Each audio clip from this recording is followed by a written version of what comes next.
Hey everyone, it's Book of Katherine, and I just had my second big procedure. I know I've had a lot of different procedures, but this is the ganglion procedure that I had in July 31st, 2018. The one that I talked about in my The Truth About Pain Clinics video that I was turned down for by Dr. B, that Dr. A prescribed, and Dr. B turned me down, so Dr. A had to perform it, and they didn't perform it, but they had their student or intern or their fellow perform it at the research, the whole thing, which they did it. And so that, but she held my hand, like my pelvic pain specialist held my hand, and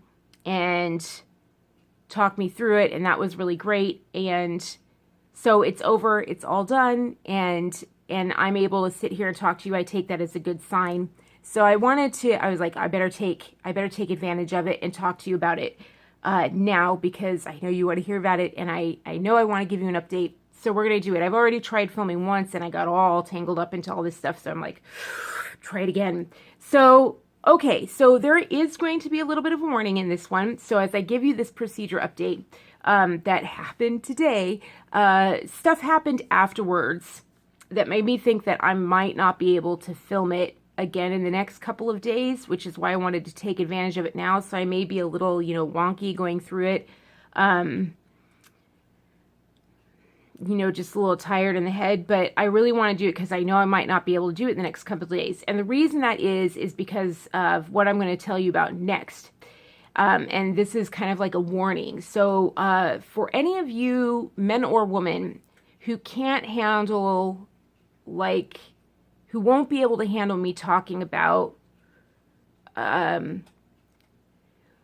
okay, so I have a lot of different doctors. Like at one time I had 13 different specialists. Okay. One of those specialists is the gynecological. I'm having very, very serious problems on that side. Like it's serious. There's something really, really wrong. And they very, very serious, and they can't figure it out. And I'm going to be talking about that. That ended up coming into the procedure. It ended up interrupting kind of the procedure.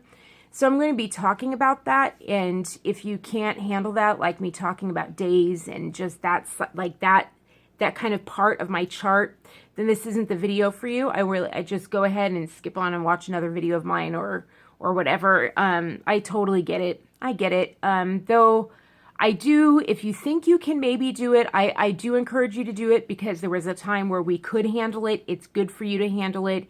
It's adult for you to handle it. It's just an adult thing to do, to have compassion and to understand that this is just, like if you're checking someone out at a counter and a woman puts down, a box of tampons or something, you got to be able to handle it and act like nothing is going on. There used to be a really big period of shame where you can't actually put down, and men just can't handle it, or even women can't handle it. They're like, ooh, gross. No, it's just a normal part of human existence. It's a normal part of animal existence. Watch Great America. I love Great America. I found my husband taught me about that show. I love that show, Great America. It taught me so much. It's just a part. So if you're kind of on the fence, I recommend that you stick with it, because it's going to be just informative and it's good, and it'll kind of mature you, in my opinion. I can't believe I'm asking you to stick with me and find out about that part of my chart. But it was a hard thing to do to decide to share it with you. However, I already shared it with you in Jackie Ina. I shared a lot more in my Jackie Ina video, which is up here, which was really hard to share. And even sometimes I feel like taking it down, even to this day, because it's such an emotional video. I was new to sharing. It was it's embarrassing in so many ways, except that it's just helped too many people. It's helped way too many people, that video, and I keep it up for that reason, because of how many people it's helped. It's embarrassing as heck for me, but too many people have been helped by it, so I leave it up for that reason. And that's why I'm doing this, because I know if that video helped that many people, then I have to stick with it this way. So there you go. And you can read books tail end of time, even in the Bible, even in the Bible, they talk about this side of women openly and out there. So just because I remember friends took a Bible as lit class and they were laughing about the joke. They made jokes. It was so stupid. And I was just, but I remember in my head, I thought it was interesting that was even written about in there. I didn't read it or anything, but I just was like, they wrote about that. I thought it was kind of gross actually, but that's their thing. They want to write about it. They can write about it. So anyway, but that was a long time ago, right? So it's been in literature for a really, really long time. So I just kind of like, if you can handle it, try and handle it. All right, enough about that. Well, not enough. We're going to get into it. Okay, so the procedure. So I have all these different areas of, well, let's talk about basically what the procedure is to begin with. The procedure is what's called like a ganglion block or like a ganglion injection. And if you've heard of a ganglion root implant, it's the ganglion is I thought of it as my tailbone. And if you look at your spine comes down and then there's this little tailbone. There's these little bones at the bottom, right? Little bit of bones, right? And what the actually is it's the whole tailbone, like the tailbone's this whole section right here, like that kind of plate, like the sacrum or whatever. So it's actually that whole area. And what happens is, and I didn't know this, is that the spine, I had no idea about this because I make sure not to research because it can scare you, it can get in your head, and my husband does all the researching, right? So literally while I was in the waiting room, they had my husband wait outside. While I was in the waiting room, right before I went into the procedure, I Googled it, I searched it on DuckDuckGo because I got it on my phone because I'm using my phone more often. I didn't use my phone before. I was using my laptop, but I'm using my phone more often. And so I got DuckDuckGo on my phone. And so I used DuckDuckGo and I looked up the ganglion root or whatever. And I saw it and I was like, oh my gosh, your spinal cord goes all the way down through that sacral section, and it actually comes out that tailbone. It comes out through the tailbone. And I was like, what? And then you know what it said? This blew my mind. It said, if you're having issues with that bundle of nerves that's coming out of your tailbone, it won't respond to other treatments. And I was like, well, that's me. Like, I'm not responding. Like, I'm not responding. Like, I am not responding. Like, all I could think about was how she tried to take, I had been to an appointment before, I had the procedure today on a Tuesday. On Monday, I had gone to a knee doctor, which I'm really excited about. An amazing knee doctor. Everyone had raved about her. We got to her, and she was like, where do you feel a pain? And she tried to move the knee around. She's like, I'm going to move the knee now. You tell me where you feel a pain. And I really liked her. You know why I really liked her? Because most doctors would get in there and they only wanted to hear where the pain was in the knee. This doctor was okay with hearing wherever the pain was anywhere in my body. Took x-rays of wherever the pain was in my body. And so I got x-rays of the hips and everything, which is so great. No one's done that yet. She couldn't believe no one had done that yet, which made me think all that physical therapy. You know how the physical therapy has been wearing me out? You've been seeing the physical therapy all works my hips, and I scream and I go into all these things. Well, it's been moving my hips, and it just hurts. It just makes me scream. Even when I did the Pilates, I told that to my doctors. I said, there's really something wrong with my hips because I'm doing the Pilates, but when I do these things that work the hip, if I try to move the hip up, I just scream. I actually scream out into the house if I move the hip at all. I was like, there's something physically wrong in there in the hip. You know what I mean? So she caught that. But you know what she did? Like the other doctors, if they started moving it hurt, they'd stop moving it and they'd back away. She didn't. And I even told her, don't stop. She just kept going. She's like, I don't want to hurt you, but I need to find out. I was like, no, find out. Keep going. And she did. But she kept going to the point where I was just sobbing. I was just sobbing at the end, I was like, but I didn't care because I was just we need to find out what's wrong. But I also realized how much just moving the hip joints just caused such intense pain. I don't think of it that way because I don't move the hip joints. I'm so immobile most of the day that I don't move the hip joints. I'm not paying attention to that. I only move them during physical therapy. I'm not thinking that way. So anyway, it was just a really fascinating, this trip was so good. So I don't know. So anyway, the ganglion implant and this whole thing. So I looked it up and I found out what it was, and it's this whole thing. It doesn't respond to treatment. And I was thinking about how that's right when she moved it, and I was screaming, and I was just like, how could I have had this whole SI joint thing and have all this work done and still have this ridiculous amount of pain back there? This is ridiculous. Like what? And I'm on all these meds. These meds should knock me out. These meds are so good that, like I said, I can step in a nail and not know if nail can go through my foot and I not know it for 3 days. Like that's how much my meds are working. Like it should be responding. And then when I read and it was like, yeah, this little guy doesn't respond to treatment. And I was like, holy crap. Like, oh. So, you know, I was like, okay, I see, like, I'm excited about getting in there, right? But I just saw it said the ganglion thing of coming out the tailbone. Well, when you got in there, but before I get into that of like what happens when you get in there, well, I'll tell you what happens when you get in there. So you get in there and you lie down and they just go down into the joints. You lay down and your tailbone's like this or whatever, and you've got these little joints laying down, and they don't inject here, they don't inject here, they don't inject here. Here's your butt and here's your legs, right? And here's the rest of your body. Like here's the rest of your body, here's your butt, and then here's your legs laying out like this, right? So here are your little tailbone. And then what they do is they go in there and they take one needle. Now, when they had done the SI joint injection, they had done like 4 needles, and they take a big x-ray machine, and they took an x-ray machine over and they hang it over you, and they have a big screen up on the side. And what the doctor does, and both places are research facilities, so my doctors would guide these students. And I gotta be honest, it's nerve freaking wracking knowing that you have like fellows or interns working on you. You want your doctor, you love these doctors, you really want them working on you. But I also trust my doctors. Like I trust my doctors care about me. Like these doctors that are working on me, like especially this pain clinic, like I know she knows. Like she does not want to make, she's so determined to have, she's the one that was like, you're going to be a pro dancer again. I know she's so freaking determined. You know what I mean? So I know she's giving me the best she's got. I know she's putting her best girl on me. Like or at least I choose to trust that way. Does that make sense?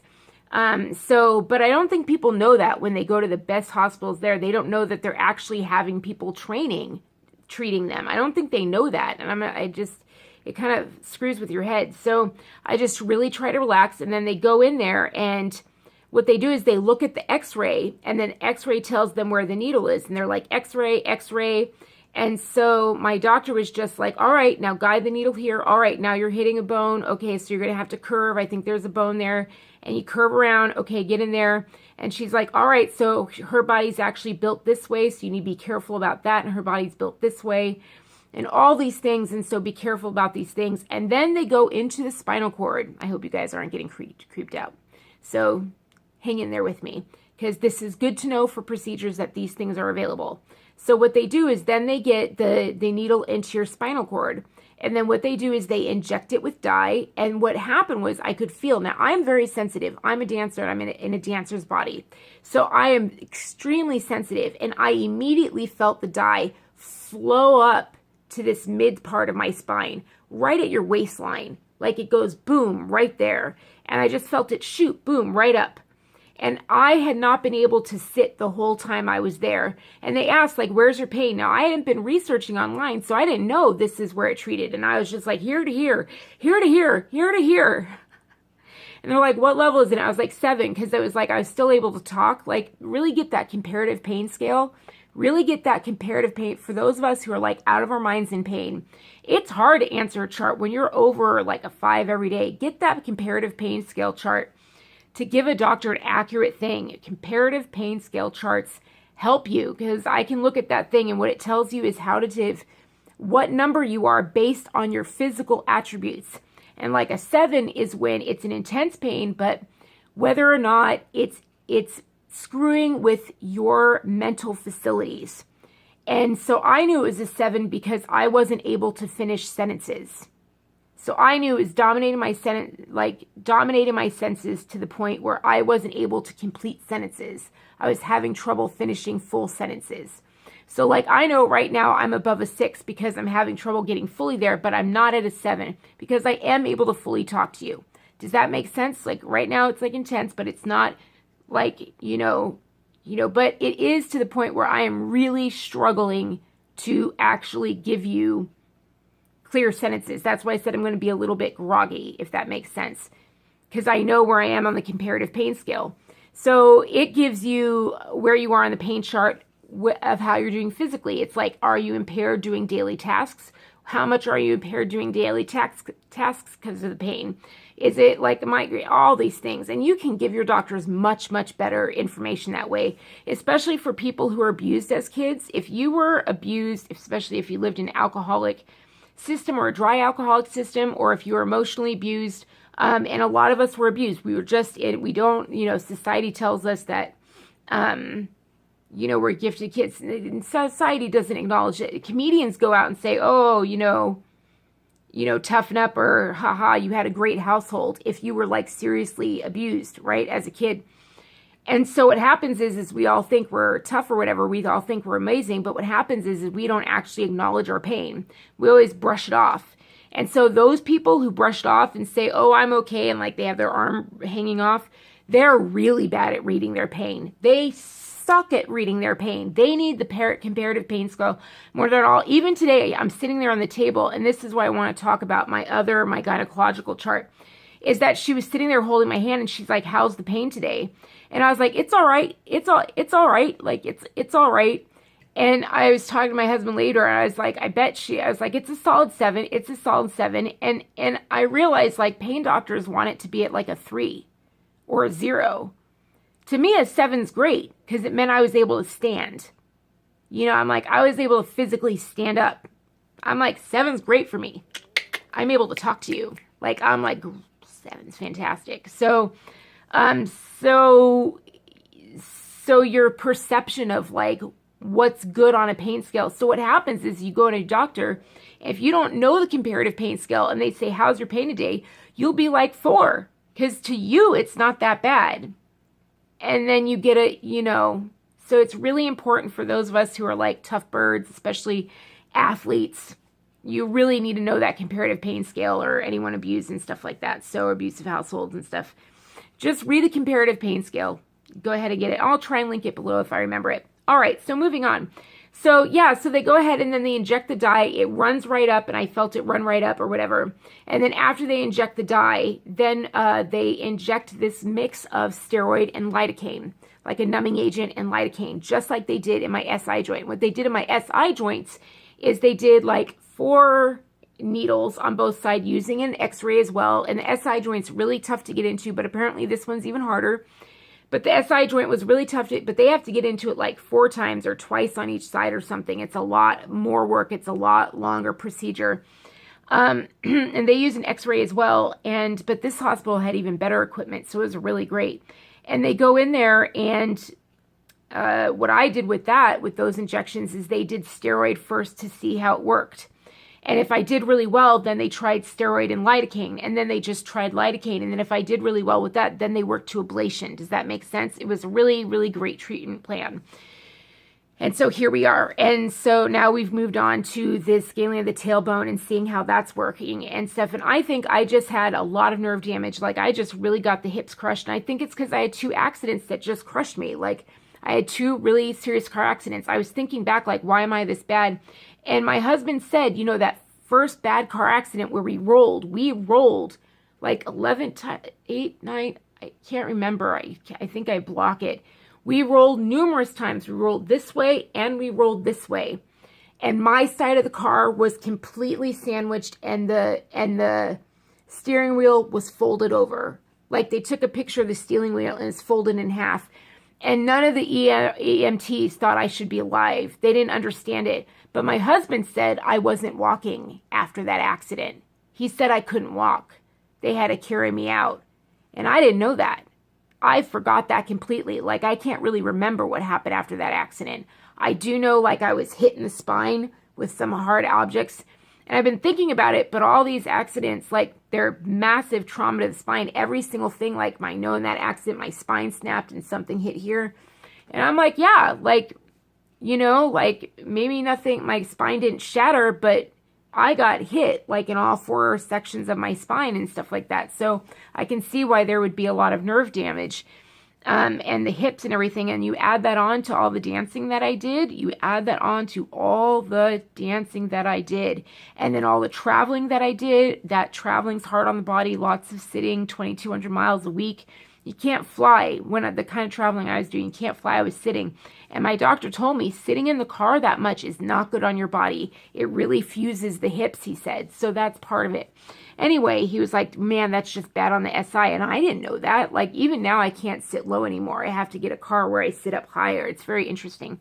All right. So now here is where the whole other side comes in that I wanted to talk to you about that made it so rough, and that there's a reason I want to talk to you about it. Is that I texted you. Well, I mean, the original Twitter was a texting. Okay, I'm writing an article on that. So, I tweeted you on Sunday, and I said, normally I would skip these appointments coming this week, and I'm not going to. I remembered the things I have filmed for you, and I was like, I'm going. I said, move me. Pick me up and move me.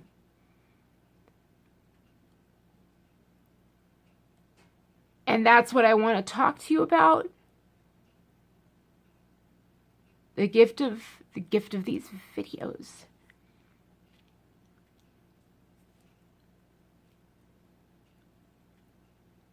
If you've watched my Jackie Ina video, you'll remember that, okay, I have all these problems in all these different areas of my body. One of those areas is the OBGYN. There's something really, really wrong with my reproductive system.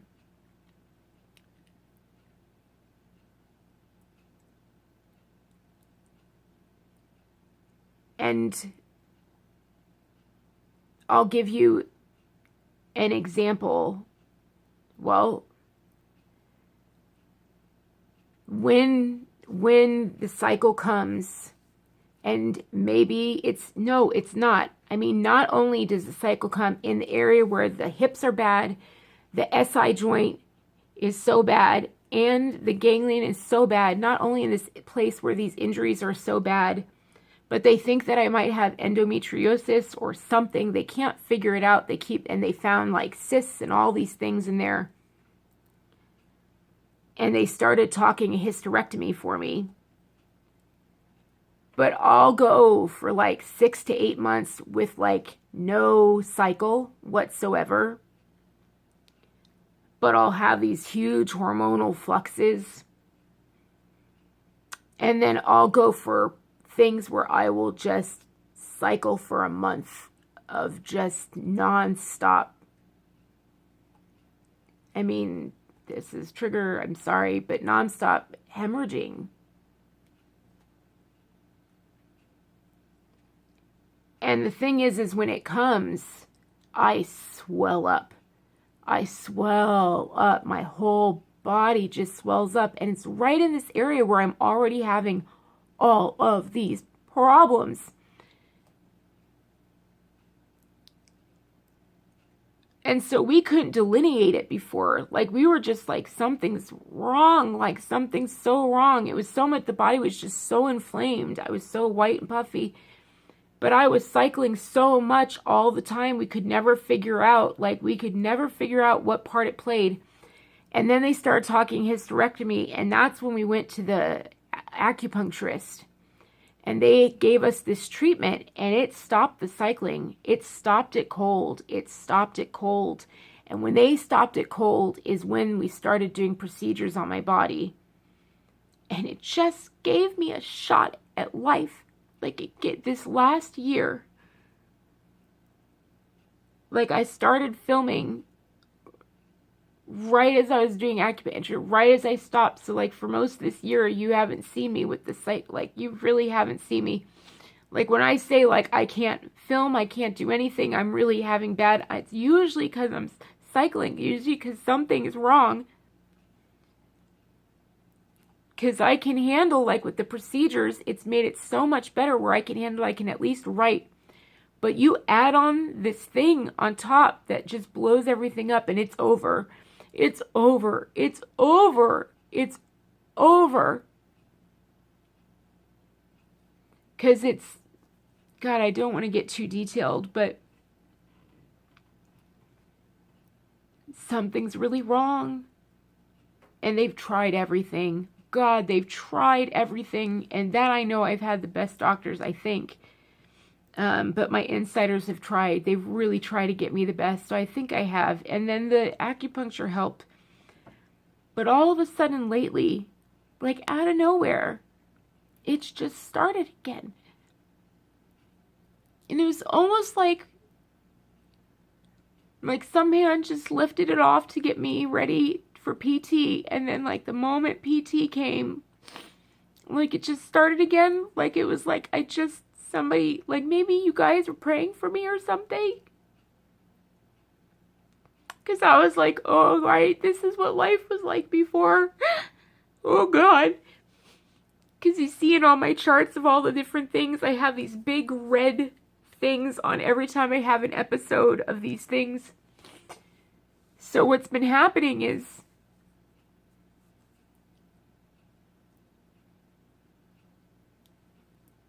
I cycled like twice. Like, luckily, when I started up again, amazingly enough, it's been like a week cycle, which is not normal. When it came back, it'll cycle for a week, which is great, like week at a time. Except that it just keeps coming. So, anyway, so it started cycling 2 weeks ago, and then it cycled last week. And I was like, oh my God. And then I started on Friday, like the second on Friday, and I was like, holy crap. So on Sunday, I was just like, there's no way, because it was so bad. It was like the third time. That's right. So it was like the third time of cycling. Like it was just the third time of like everything coming at me. And this time it was bad. It was the worst ever. And and when these things hit, I don't sleep. Like the sleep is gone. Like on top of the PT, it's over. So I was just going forever without sleep. There's no way to film at all. Just no way. Everything's just gone. And I couldn't even like get to my PT office. Everything. God, it's just so bad. And anyway, just the body swelled up again and everything came back. And I was just like, oh God. But I was so grateful because I was like, if I didn't have these injections, I wouldn't be able to even do the PT, you know? And I was like, no, I can at least still get stronger through this. I was like, at least, because I was like, it wasn't as horrific, you know what I mean? Like I was passing out for a few hours at a time. Before, I'd pass out for days. Like, I'd pass out and I wouldn't wake up for days. And now I was just passing out like for a few hours and waking up. It was so different. It was so great. And I was like, I know that's the procedures. You know what I mean? So anyway, but it came back again. It was like the third time and on Sunday. And I was like, that's normally when we cancel. You can't move me in those situations. You can't move me. You can't move me. I can't move because if you think about it, you get me in the car bed and you put my legs and you put that part of me, like you put the uterus right on the side of the freeway and then you drive it for, 8 hours and it just like, you know what I mean? Like just yeah, no. On top of this, no. It's a bad comedy. It just, think about all the irritation that happens. Think about that. You just think about, if you're already irritated at inflammation, think about the inflammation of just being on a bed like this. Think about that. Like, it just, energy molecules go. No, no, no, no, no. And I was like, oh my God, but I need this procedure. And I was just like, but that, my friends were like, what happens. Because in the past, I've been stupid. In the last 6 months, I've been stupid of thinking I can handle it. I've been so much better. I can handle it. And then I've gone and regretted it. Like regretted it bad. And I've told my friends, warn me ahead of time. Like tell me, remind me how bad it is. Warn me. And so this time they were warning me. They did. It saved me sometimes in the past. And this time they warned me. They're like, remember, like this is when you need. And I was like, right. And I was like, but it's also important. They said, yeah, that's the difference though. This time it's the procedure. And this time it's the knee. And the knee, it was a really specialized doctor. It was a really big deal with this doctor. And I just was like, this is kind of a big deal. I really needed both appointments. And I was like, if I don't get in now, it's not till October. And my ablation only lasts so long. I was like, the ablation only lasts so long and I've already been put off. I should have had this thing done months ago. But I'm sitting there just like, like in the middle of like one of my, and then you know what happened? The video of the pain clinic played in my head that I taped for you.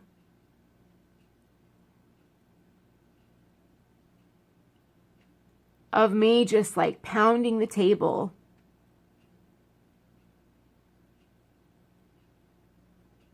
And I was like, I'm not waiting another 3 months. Move me. Like, just put me on a sheet and drag me out the car. I said, I have put up with pain for 8 years. Move me. I will handle it. And I did. I was like, for these appointments. And I did. I got in that car and I just took it. I just took it.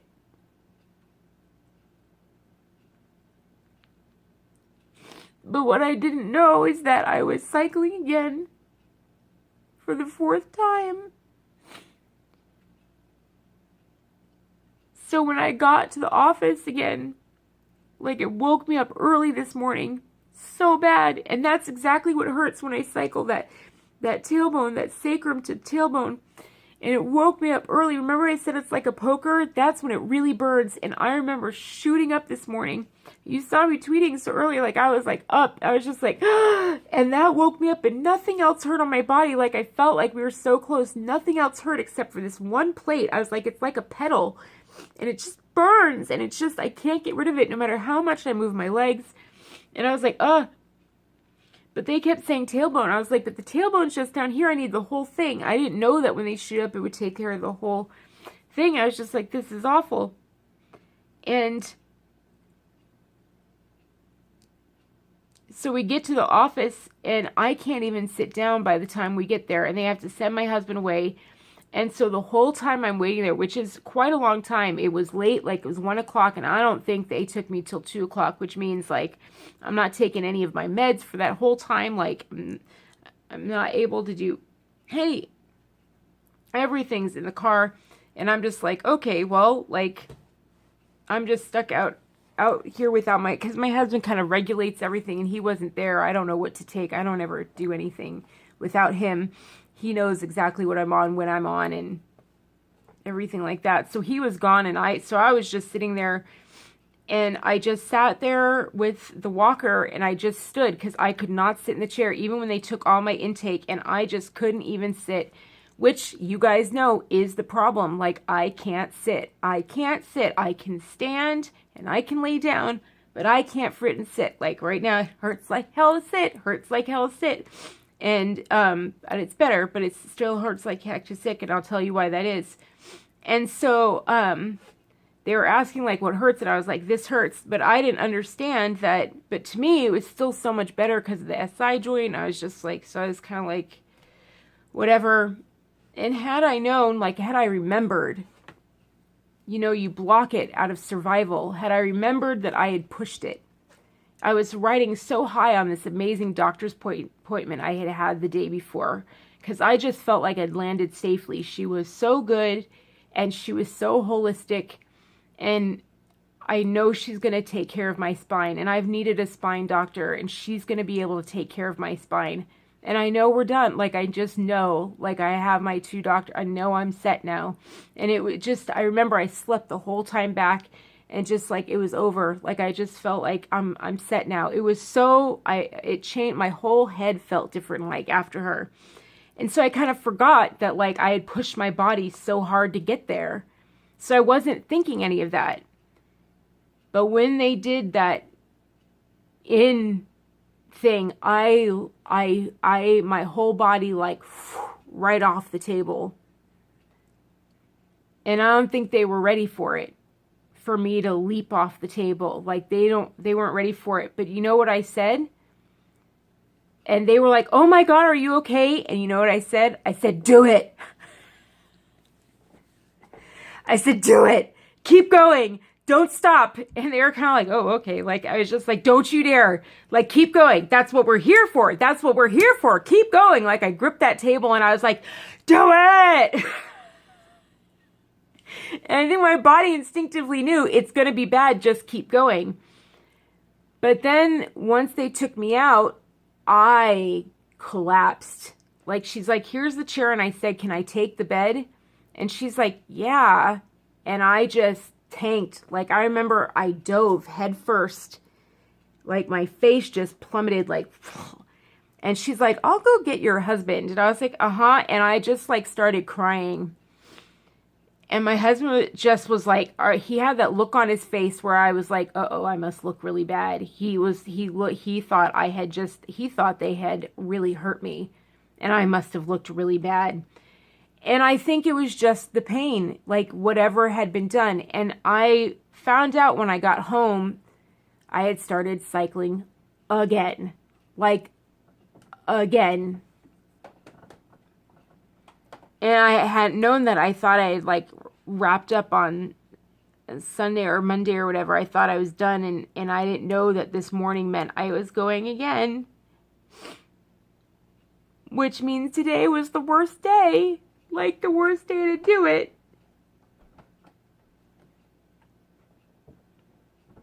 Because I always have all this energy when I cycle. Like, there's pattern. Like, you get more energy, which is why I could stand. But the pain is always insane. Like, all the patterns were there, but we were just down there, so I wasn't paying attention. Anyway, so, but that means it was like the worst time possible to have an injection into that place. Like, it's the worst time possible. And I just don't care. Don't care. I don't care. I don't want to wait till October. And I don't want to wait till October. Now, you're probably wondering, like, why isn't it better? Because when I did the other injections, it was like air on water the moment it happened. Like, I got off the table and I was just like, "Oh, new person, the moment in the SI joint." Well, the SI joint is very, very different. The SI joint is bone on bone. And you're just putting bone on bone and you're just opening it up. That's what it felt like. Like this bone on bone that was like sandpaper, like rub, rub, rub, rub, and all this air came in. Like cold rushing water. That's exactly how it felt. Like glass, shards of glass, cold water coming through. That's exactly what getting those SI joint injections were like. This felt like I had a cord. It feels exactly like this. Like I have a cord. Think of it like a hot dog and a bun. And I felt exactly like the something had flooded around the hot dog, and the place around the hot dog, which is the spinal cord, whatever area around the spinal cord, it felt like I kind of had like a cold pack put through, right up through the top, like right up from the top, from the tailbone to the mid spine, right at the waistband or whatever. And it felt like that whole cord, like the area around the cord, all of a sudden felt calmed down. Like all the irritation felt just like calmed, like it took it down like 2 notches. But that took about 20 minutes to do, and it's been very, very slow. And so what my friends have told me is that it will slowly eke out over the weeks. And that's the way it works because it's a spinal cord. It's not a joint. It's not a bone-on-bone joint. And I didn't know any of that because I didn't research any of it. I've just been like, you know, I try to survive every day. So I focus on you guys and I just try to distract from the pain. Because if I start thinking about what the procedure is, I'll worry about what can go wrong. If the thing is, I'll worry about I'll worry about who the doctors I'm going to get if I get the intern. I don't want to think about any of that. I have learned my survival techniques. I've learned my survival techniques and they've served me really well. They've served me really well. We've learned over the years. And so that's what I do. And my husband does the studying and and then after we leave, they tell me what's going on in my body. They ask what's going on. I say, this is going on. I ask, is it this? And they say, yes, that's it. Because they've all been researching. We've got this whole amazing, amazing relationship down. Like the whole way home, I was like, they're like, how is it going? And I was just like, well, this is what I'm feeling. And they're like, great, it'll feel more like this as time goes on. I was like, okay. And so they really had it down. They were really, really great and stuff. But you know what's really funny is that today's the first day that I actually tweeted you guys first before I talked to them. And I was like, God, I hope I don't get in trouble. But I was like, I just tweeted you guys and told you guys that I was okay before I called them. I think I'm going to get in trouble for that. So, but they didn't seem to notice, but now they'll notice. So, but I was just like, maybe my husband texted them or something like that. I'll have to check with him or whatever. But I was like, oops. So, oh well. So, but my phone was dying and I was like, I better tell everyone I'm okay. So, but that's the first time I've done that. But I could just feel you guys. I could feel you guys like worrying, and I was just like, I just wanted to tell you that I was okay. I just really wanted to tell you because I knew you were I could really feel you in the room. It's been different these last couple months. It's been different. Whoever the new followers are since the blog and stuff like that, I don't know. The community's changed somehow and it just feels different. And it's been so tremendously helpful. I don't know. It's been like, you feel like an outlier when you go out there. Like I was telling my husband today, I said, you know, when I was going out there, and we were doing the medical industry for the last, well, when we were doing it before, when we were doing it, when we didn't have anyone else that was sick. Does that make sense? And now I can tell that there are people who are sick, who are with me. Does that make sense? And that somehow makes a difference. To just, I don't know, you don't feel like an outlier anymore. And maybe it's the astroturfing, knowing that astroturfing is made to make you feel like an outlier, like you're alone. And I even approached like waiting rooms differently. You feel so isolated when you go into a waiting room, and I don't feel like that anymore. Like, and it did, even when we were waiting room this time, like we were actually all laughing. Like all of us kind of sat in a circle and we were all like laughing together. And I was like, that's never happened in a waiting room before, where we were all just kind of like laughing. Usually I'm talking to just the person next to me.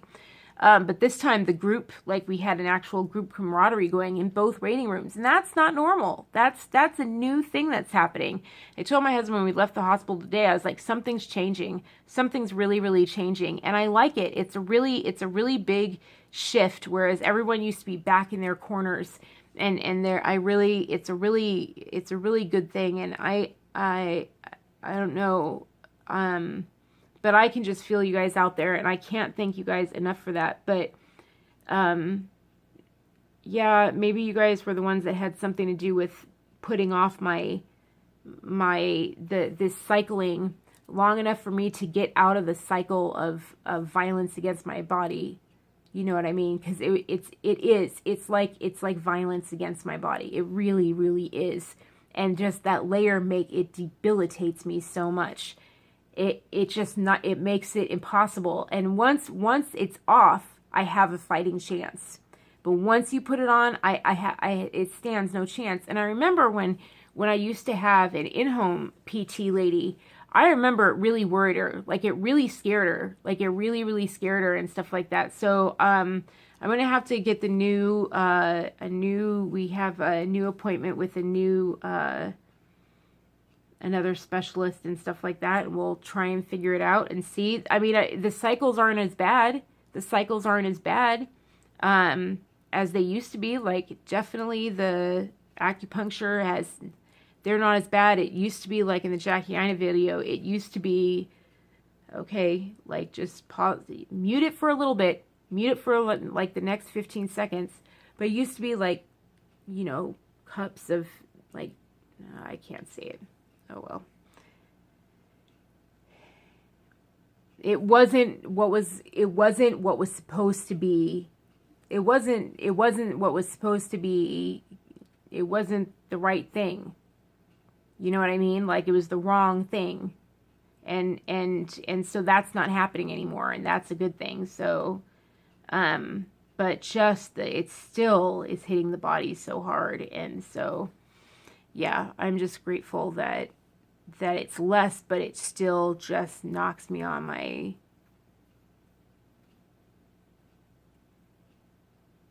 You see it, like, to the point where I can't even tweet. Like, it's over. Like, there's no tweeting, there's no... So, and so what a day to go in and get the tailbone done when I was in the middle of one of those. And it could have been worse, but the whole reason I'm sharing this is to say that people who are in chronic pain are tough as nails. I was watching them more closely this time. They're tough as nails. They're not treated very well by the staff. Pain clinic staffs that I've seen, they're treated... The doctors can be amazing, but the staff treats them like... If you just watch for 24 hours, the staff treats people who are in pain, they do not treat people who are in pain very well at all. And these people are so freaking boss, like, they can just handle the sky. Some of them have really cheery attitudes, some don't, but you'd be amazed. These people should be the most bitter people in life, and they're not. And they really should be. They really should be the worst people in life, and they're not. They're not. They've put on the biggest survival attitudes or whatever. They're so tough.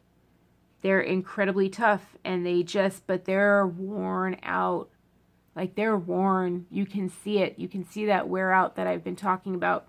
And so my message to them is this. I found out that injection that you can get in that tailbone, you can get it in your spine. And I was like, why the heck hasn't that been happening in my spine? Like, but I guess they can't find the injection point, and I just need to get a spine professional. I'm like, I don't care where. Go in the mid-back. Go where the first injury happened. Go wherever. I don't care. Just inject it. Like, let's get the whole... And I'm wondering what the heck happened to my spine. Like, what happened to me? Like, I'm really... Why did they only, like, do the head when they know what happened to me? When you were surprised that I'm alive, why didn't they take x-rays of the body in the beginning? You know what I mean? Like, it's a really shocking thing when you stop trying to take care of nerve care. It's a you know, you start realizing, like, things like tightness in the arms. Like, now I know that that's nerves. Like, how tight and compressed my arms feel, that's nerves from the back. Like, you start learning all these things and why your hands get cold and all this stuff. So I'm excited about things like heart rate, the things I've talking about you on Twitter, biofeedback and all that stuff. But things like injections, there are huge risks to it. I won't lie. There are risks. There can be nerve damage, and that's why doctors are hesitant to do it. But here is my argument to that, and this is what the knee doctor said, and I said this on Twitter. The argument against that is that if you don't move, you die. And I wasn't moving. I didn't move for nearly a decade, and all I did, I was a freaking ballroom dancer. I was a ballroom dancer. I was a champion dancer who was teaching 2,200 miles a week, and I tried to keep going, and all I did was get worse and worse and worse and worse and worse. And I wanted to explain that for those of you guys were like, I was listening to my videos, and I was like, oh, it might not make sense what I was saying. It might not make sense what I was saying when I was worse, and then I was better, but I could move a lot more before, and then I couldn't move a lot before, and it sounded contradictory, and I wanted to explain that a little bit. So it didn't make any sense before. So what used to be is, here's how my day goes, and this has pretty much been consistent from the beginning. My day starts with immobility in bed. Immobility in bed. I wake up, I'm immobile in bed. That's the way it's been, you know, for years. And when I say I was worse, it means that my immobility in bed was not that bad, then got worse and worse till I was curled up in a ball. Well, I start the day off that way. And then as the day goes on, I warm up, I warm up, I warm up. And then I get about 4 hours where I can sit up, and then about 2 hours, anywhere from a half hour to 2 hours where I can stand up and move every day. That was on average. So in bed, flat on my back, about 4 hours on a good day, 4 hours sitting up, and then like a half hour to 2 hours of being able to stand and walk. And so when I say I was better before, that quality of standing up and walking every day, the quality of that was how much I could do within that day, the standing and the walking. And then what happened was, as time went on, that standing and the walking became, I can get to the bathroom and then I can get back to bed, or I can just sit up and that's it. Like, I can tape for you, I can do my makeup, that's it. I can't walk outside, I can't lift anything, I can't feed my cats, I can barely pick up my cat. Whereas before, I could start unpacking the boxes, I could start doing things around the house, I could start, still trying to move in, I still hang pictures, I could still clean. So that's what I mean. Is like every day is like this thing of immobility.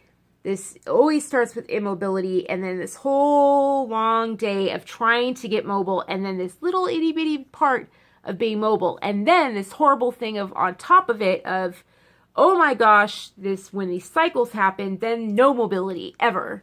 But then every once in a while, when I say good days, everything works together. My mid back is good. My neck is good because I was hit in 4 different areas of my spine. So once in a while, all 4 areas of the spine would have a good day. And then I wasn't cycling. Every once in a while, all things work together. Like once every 3 months and sometimes once a month. And all of a sudden, everything calmed down. And I would have a good day where I could actually get up and walk for about, 6 hours. And that happened very, very once in a blue moon. And then I lost that. My good days became just, I'm not having violent shakes. My good day is being able to sit up and watch a movie. That's my good day. And so that's what I mean, is that when I say, like, I hope that clears up what I mean by when I said I've been getting worse and worse and worse. Well, I used to be able to sit up in bed for part of the day. That's gone. Or when I used to be able to go out, I used to sit out in the front, like I'd be able to sit in the front of the car. That's gone. Like when I first moved here, for that little part, that 2 hours that I was okay, I could actually drive. I could actually go out and drive. That's gone. Like no driving. I haven't driven in years. You guys have seen, like I've driven, like in the past year, I've driven twice. Because the magic number happens where everything comes together. I have driven twice. Beautiful. I taped one time. I can't wait to post it. And it was this beautiful, glorious day where I got to drive. I was so happy and it felt so good. And I went and did all these things. Don't ask me what it is that comes together. I would love to figure out what I need a house who can figure out what all that is doing this inflammation, blowing me up, that's making all my nerves. I know it's it's got to be a nerve thing. It's got to be an inflammation thing. Something that's just swelling every little joint up and making it. And it still happens no matter how much weight I lose. It still happens no matter how much weight I lose. And so once everything just drains away and everything's fine and everything's good, I just get up and walk away. But then it came this point where I was not getting up and walking away anymore. Like I'm like, I'm having a good day. I want to go no, I can't. And that's when I really started noticing it. And when I said I got to my good doctor, she was great. She helped me uncurl, but I started going flat. Like, and I could move around the bed, but I was flat. I wasn't actually sitting up anymore. I lost my ability to watch movies because that meant I had to sit. Like everything, like the mid-spine went out, then the sacral went out, and all these things just started to go. And I was just like, what happened? What happened to me? And I don't know what happened to me. So I hope that clears up some of the incongruities, what it would sound like when I say, I was getting worse, but I was also better. I could do more before, but then I don't know, it didn't make sense unless you knew what my day pattern was like. If you watched my good doctor, maybe you did because I held up the chart. And I said, God, I'm having the exact same day now. The same number of hours are, like the same number in bed, the hours in bed are the same. The hours of kind of in between are the same, and the numbers of hours that I'm able to walk are the same, but the quality of those hours are so dramatically different. Like now, those hours that I'm stuck in bed, they're great. I'm not curled up in a ball like this. Now I can surf the bed. Like I kind of rotate around on this little dime. I'm like, wee, I can surf the bed. I can roll over. I can do all these things. I just can't get out and walk yet. I just literally can't do it. I can't lift up my feet or anything like that. And I can't get this thing. I just collapse to the floor. And this one part of my mid-spine is holding me down. Well, now we just got that fixed, hopefully, right? And my legs get stiff and they won't work. Like they just stay together. Like we try, like they just move. Is one, like my husband has to like pump them to get them working. They get in these stiff things. So they're just, and then it's just and then the things that are in between are like, oh, I can sit up in bed. I can actually sit up in bed. I can work. I can sit up in bed and I can work. Oh, that's so great. But don't ask me to walk. It ain't going to happen. And then, oh, I have this glorious moment of walking. But those days of actually gloriously walking are no longer every day. They're few and far between. They're like once a week now. And that's what I mean, is like that's what's gone down. And I want to get those to be more. And I think the PT is doing that. And so, like when she said, like, you've improved so much, I'm like, yeah, I'm not curled up like a ball. I've unfurled. I'm not out of bed yet. Like I'm still stuck in bed, you know what I mean? So, and that was what I was going to say is after the procedure today, like she was saying I looked so great before, and I was like, look, I don't really need the walker much. I can stand without the walker. This is really great. And she's like, go get a haircut and everything. And I was like, do you know what that takes? And I was telling her, and after my lesson every week, I go down to the thrift shop. She's like, are you working it? And I was like, working it? I'm shopping. Like, shopping's such a big deal. Like I didn't, and I was like, why does she think I could ever work stand? Like, it's such a big deal for me to shop the thrift. Like, I'm really pushing it to try and shop the thrift shop. I'm really, like, I see that as a form of exercise. Like, I'm really trying to shop. You know what I mean? Like, I try, and I can only do it for like 15 minutes, but I really try, because it's after a lesson. Like, I'm trying to push my body to do more and move more, right? Because if you don't move, you die. So I'm like, move as much as possible. When you put all the meds into your system, you have to over push yourself to get out to a lesson. Well, take all those meds and use whatever you can, you know? So what if you slide down the stairs on your butt? Still walk through the thrift shop and use it to the fullest max. If you're out of the house, use it. And so I'm doing that. Well, so what happened was that she's like, now go wait on the bed. And then she's like, wait 20 minutes and I'll come back and check on you. And so I was in the bed and she came back to check on me. And I was like, oh, there she is. Let's see. And I was like, let's go see if I can. I think she was like, what's she doing in the bed? And I was like, let's see if I can walk. Let's see if I can walk. And so I was like, oh, and I went to get out of bed. And the poor doctor, because I'm used to collapsing, but I don't think she's never seen me collapse. I collapse all the time at home. Because I try to walk all the time. I'm always trying. I'm always trying to walk. I'm always like, let's give it another go. Let's give it, like, I don't want to use the bedpan. I want to go to my freaking bathroom. Like, I will freaking fight. You know what I mean? Like, I want a freaking normal life. You guys know what I mean. So I'm like, I push it, you know, and doctors seem to assume that you don't push it. They're like, you know, you're going to have to put, and I'm like, what makes you think we don't want to push it? Like, what makes you think we don't want to walk? What makes you think we want to sit in a wheelchair? Like, none of us get disability. Like, if we're in a hospital, we're not getting people who are on disability don't go to the hospital. Like, they're staying home. So we don't get disability. So so taxpayers don't get the disability. How does that work out? So anyway, so we're sitting there, and so I got up and tried to walk, and I go and I just go, look, let's see if I can walk now that I've had the injection. Like, let's see if I can walk. I was so excited to see. I was like, let's see, it's been 20 minutes. Let's see if I can walk. And the legs were not there. And I just went, boom. And my husband's so used to it. He was just like hooked. And I saw her eyes flit to my husband. And there was like a registration of, this ain't new to him.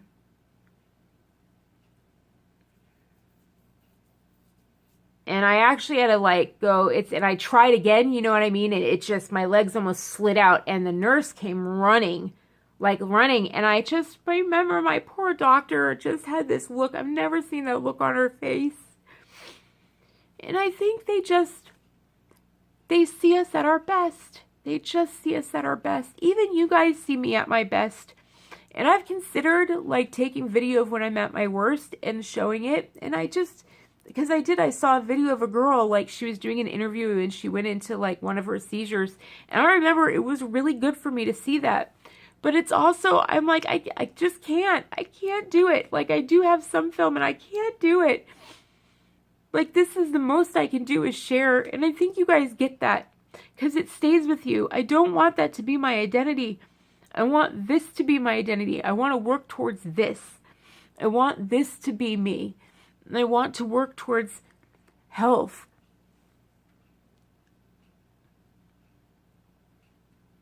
And it helps to think of myself as this and not think of myself as that wretched thing in the bed. So, but I'll never forget the look on her face. And she just wasn't ready for it. And I just got in the bed, you know, my husband just kind of got me in the bed. And I just looked at her and I just said, it's okay. Like, it's okay. Like, I'm maxed out on pain. Because that's when I remembered what I'd been through on Sunday and what I did to get there. Like, that's when it clicked. Like, my body was just like, screw you. My body was like, I did what you asked me to do. Now, you know, F off. It was like, don't you dare ask me to do more. And I was like, oh, right. Sorry. And so I looked at her and I remembered in that moment when my legs just slid out from underneath me. And I told her and I just said, I'm just at the pain max. Like, it's been 3 days traveling. I'm okay. Like, I'm okay. Like, I'm okay. I'm just at my max. I'm just at my max. I really am. I'm okay. And she's like, I'm getting you a wheelchair. And I said, I don't. Like, the walker is so much more comfortable. We're used to it. The walker is so much more comfortable. It's higher. It has a harder seat. The wheelchairs are lower. They have a floppy seat. The walkers, you can just turn them around and you can push them. Like, have you guys ever considered that? We learned that from some old ladies in Queens. If you have a partner or if you have a nurse, you can actually sit in your walker spinning around and they can take the handles and push you backwards and you just lift up your feet. And it's so much more comfortable than a wheelchair, and then you don't have to buy a wheelchair. And when you get tired, you just do that. Another trick is if you ever get worn out, just sit in your walker and then push your feet backwards and you can just walk yourself backwards and it exercises your lower back. I just learned all these neat tricks from ladies in Queens. And I was just like, you ladies are boss. Like, we were like, peace. It was really great. So, yeah, it's just one of those things where I would just encourage you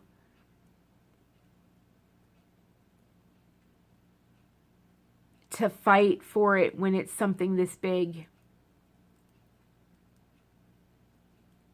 I guess that's my moral of the story and the reason why I wanted to tape it, because once I started cycling when I got home, it actually scared me, and I was like, how can it be happening again? Like, that's impossible. But it's just been so long. And it explained why, because what happens is why I yanked so high is because it was just on fire so much. It was so irritated in there that they just basically, the gel touched it. And so it lit up again. It was like touching it. And it was already so lit up. It was already so irritated that it was like, you're touching me again. And I basically passed out from that pain. And I did. I tweeted you.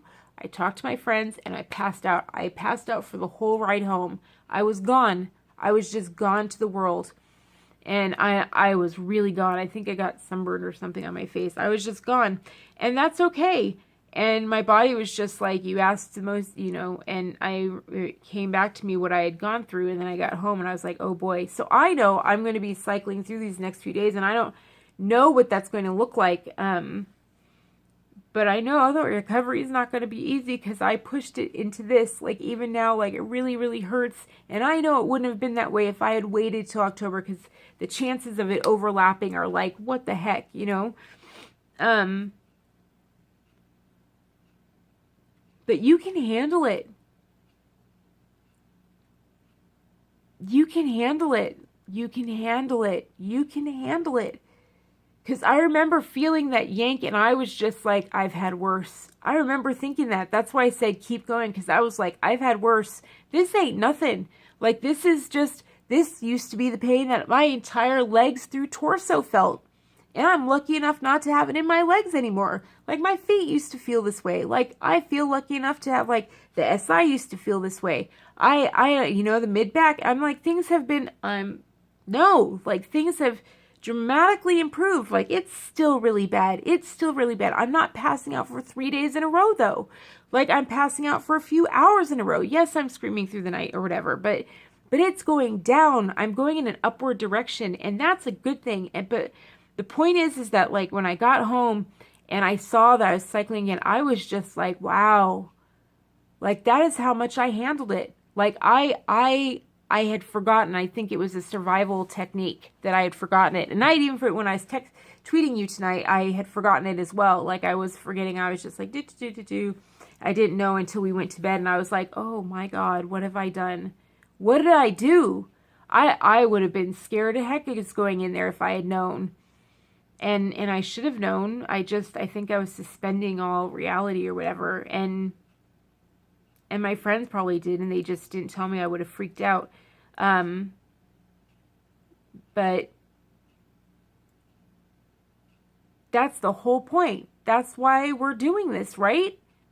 Is so, like, they even said it, and now I'm supposed to go back in 8 weeks and get it again. That's the other thing they said, and she was holding my hand, and she says, okay, 8 to 10 weeks, I'll see you again, and we'll do it again. And I was like, all right, because apparently it's the spinal cord, and it's done differently. Like, you do it again. I think actually we did that with the SI joint. We went back and we did it another 8 to 10 weeks. So that's exciting. So we're going to go back and we're going to do it again, and you guys will be there with me, and we'll do it again 8 to 10 weeks. And if you get through this whole video, an hour video, which is crazy and everything like that. But yeah, I'm grateful to have you with me, and thank you for grinning and bearing it. And I really hope for those of you who are sick and who are going through this and learning about procedures and stuff like that, I hope this is helpful for you, because just remember, like, there are times when you shouldn't go to your doctor. There are times when you shouldn't go to your doctor. There are times when it's better to stay at home. Know when those times are. Look at the comparative pain scale. There are times when it is harmful. There's a difference between hurt and harm. Learn the difference between those two words. And this time I may have hurt myself, but not as much as I would have hurt myself if I had not done it and put off the CRFA.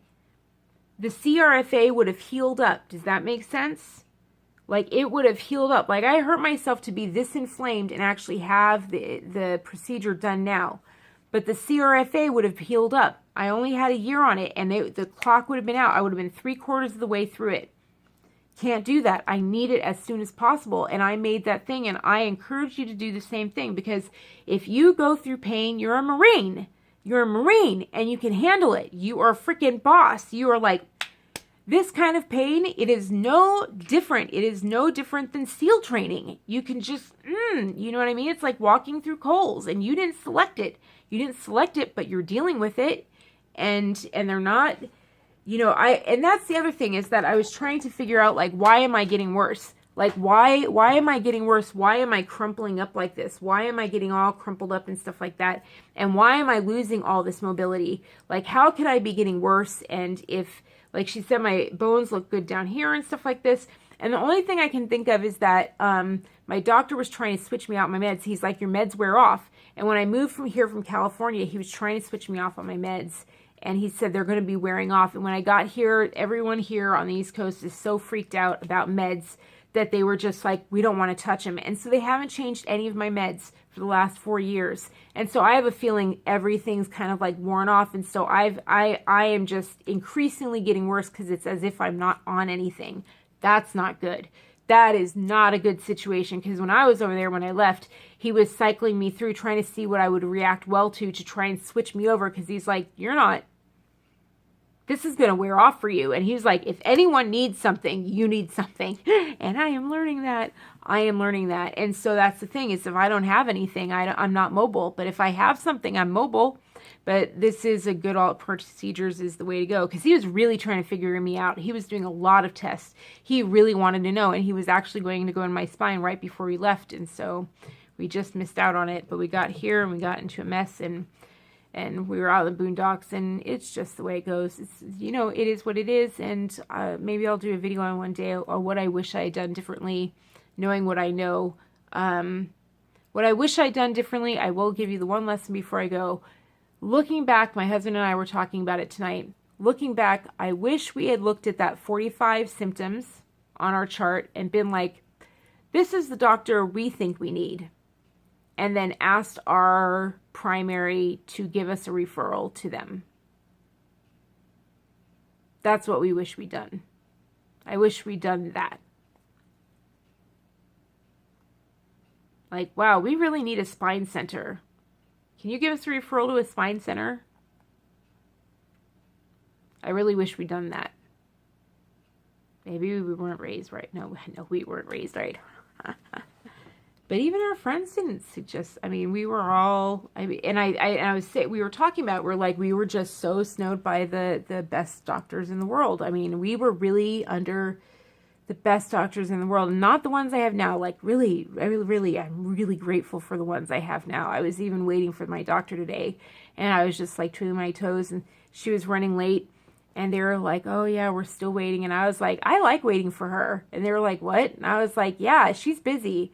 And they were like, yeah, she is really busy. And I said, no. I was like, you know why I like it? I said, doctors who are late are the ones who are spending time with their patients. And I've noticed that I like the doctors who spend more time with their patients. And every time they spend more time with me, I'm grateful for it. I'm so grateful when they spend more time with me. And so I've learned, if a doctor is late, then I'm grateful, because it means I have a doctor who cares enough to spend more time with me. So I'm always proud. If my doctor's late, I sit there and I go, I got a good doctor. My doctor's late, I got a good doctor. Because have you noticed, it's always the good doctors who are late. You know what I mean? The doctors who are like punctual on time, there are, so I think I've run into 1 or 2 doctors who are really punctual on time, but it's a very different experience. But usually the really good doctors, they're usually running late. And that's because they stop and they talk to you and they'll give you the time that you need. So it does hurt. I mean, I end up in a lot more pain. Like if we had had the procedure an hour earlier, I wouldn't have been in as much pain. I don't care. She's a good doctor. She's a freaking good doctor. Like, I'm willing to give that up for having her. But I would like her to have a scribe. I would like all doctors to have a scribe. And so it's July 31st. Look up that date. I wrote about scribes on that on Twitter. So I'll have to get that up on my blog at some point. But I have a big article I'm writing on about Twitter. I need to get that published. So hopefully I can sit. Hopefully this heals up in time. So, but the thing is that it should, I think for most people, it would just heal up pretty quickly and they'd be able to sit. But for me, because of this one thing in cycling, it's going to take a while. Like, it's going to be different than usual. But the nice thing is that we were on the way home and I was just like, okay, I could tell enough had eased off that I was like, my right hip, and it was the hip that I would really scream about. And I was like, and that happened when we did the SI joint. I was like, okay, here are the things that are still hurting. It's like carving away little puzzle pieces. I'm like, all right, here's what's still hurting. Here's what's still hurting. And it's just, I'm just like, my skeleton is just, my whole central nervous system, that whole neck to just spine is just like to hips or whatever. But I know I have the doctors who will take care of it now. I have a feeling we're just going to wash my spine in plasma or something like that. And I'm like, do it. Do it. Do it. Do whatever you need to do. Do it. I might have to sell a kidney to do it, but do it. I'll do it. I'll do what it takes. I'll do what it takes. Move up there or something like that. I don't know. So I'm at 1 hour and 14. I believe it's my longest video ever. But I know you guys wanted to hear about it, and I want to make sure I shared with you. I'm going to go pass out now. Oh, God, I'm going to cry because I'm so tired. And it really, really hurts. But it's such, I just know it's so, so, so worth it.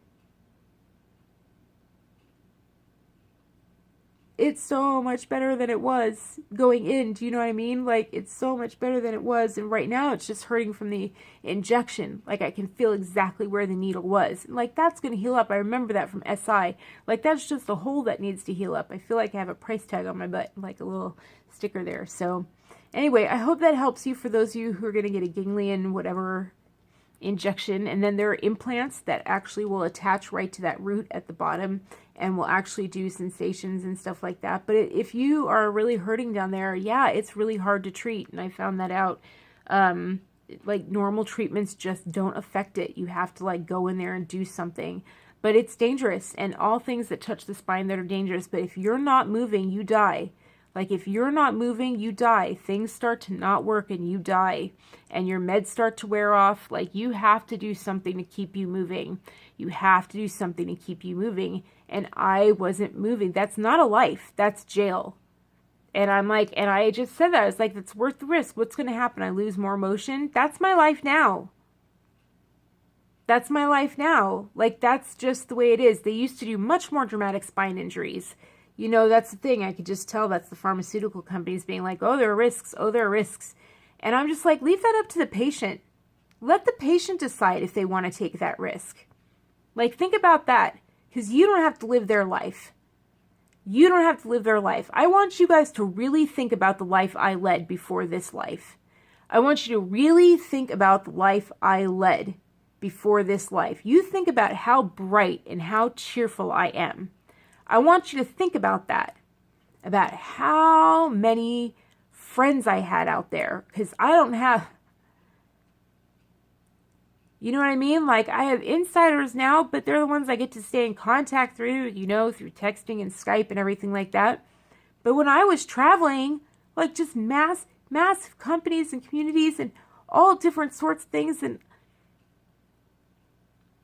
just teaching to hundreds and thousands of groups of people, and dancing every night, and doing routines and choreographing for people, at the same time doing things and making companies and events grow, and marketing and coaching and personal growth.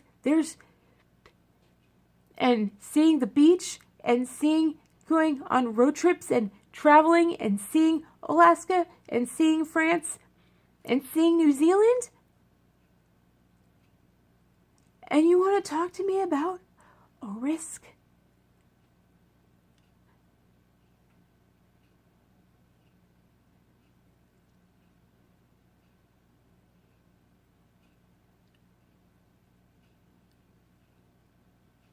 You know?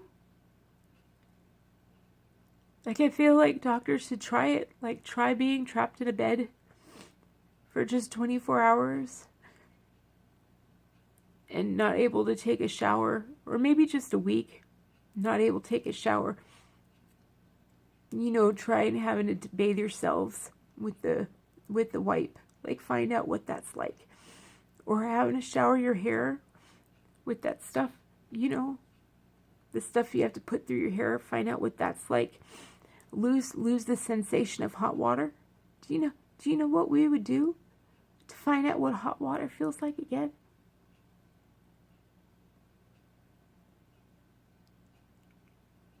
That's not a risk. Like, whatever you think we're risking, we already lost it. It's our spine. We already lost it. That's the point. It's the spine. We already lost it. And we want it back. Maybe I shouldn't speak for everybody, but that's just where I'm coming from. All right, it's hurting really bad now. I better go lay down. Thank you for getting this far with me. You guys are the best. Could not have gotten this far without you, and I would not have gotten the procedure today. You know, I took that pain planet video down for a while, and you guys requested I put it back up. And I watched it today, and I was like, oh, before I went in, I watched it, and it got me ready today.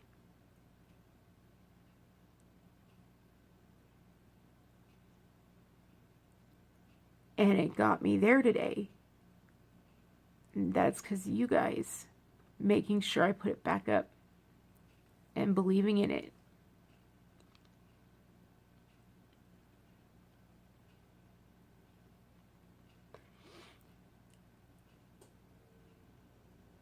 So there's never going to be a way to say thanks except to just say thank you.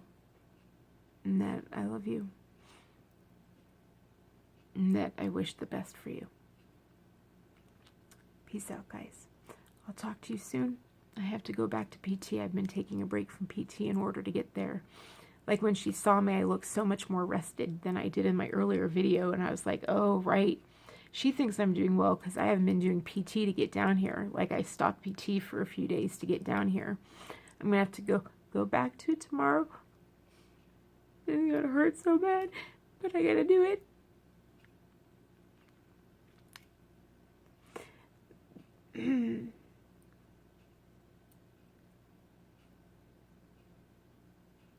But how the hell am I ever going to meet you guys if I don't do it, right?